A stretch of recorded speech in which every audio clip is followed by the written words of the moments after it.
लोकशाहीचा बुलंद आवाज, रिपब्लिकन वार्ता महाराष्ट्र।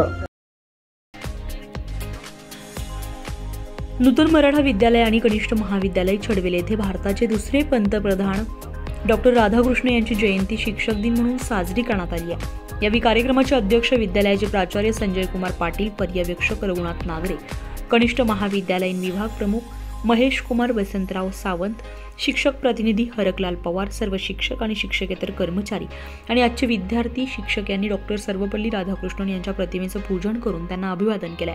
विद्यालयातील इयत्ता 9वी आणि 10वीचे विद्यार्थी कुमारी खुशी बेडसे हिनं प्राचार्य रावसाहेब संजय कुमार पाटील तर तेजल वेंडाईत हिनं पर्यवेक्षक रघुनाथ नागरे यांची भूमिका पार आहे। तर विद्यार्थ्यांनी शिक्षक व शिक्षकेतर बंधू आणि भगिनी यांच्या भूमिकेत 1 ते 6 तासिका शालेय अध्यापनाचं काम करून आपल्या गुरुजनांप्रती आदरभाव व्यक्त केला। तर कनिष्ठ महाविद्यालयामध्ये मनीषा वाघ, रोशनी सोनवणे, दिशा पिंपळे, रोशनी पानपाटील, अजय वळवी या विद्यार्थी शिक्षकांनी अध्यापनाचं कार्य केलंय। प्राध्यापक महेश कुमार सावंत यांनी दिनविशेष सादर केलाय। त्यानंतर आयोजित कार्यक्रमामध्ये आजच्या विद्यार्थी शिक्षकांनी गुरुजनांप्रती आदर व्यक्त करत सर्व शिक्षकांचा पुष्प देऊन आदरपूर्वक सन्मान केला। यावेळी सर्व शिक्षक व शिक्षकेतर बंधू भगिनी आणि विद्यार्थी उपस्थित होते। रिपब्लिकन वार्ता महाराष्ट्र न्यूजसाठी प्रतिनिधी भूषण बेडसे, साक्री, धुळे।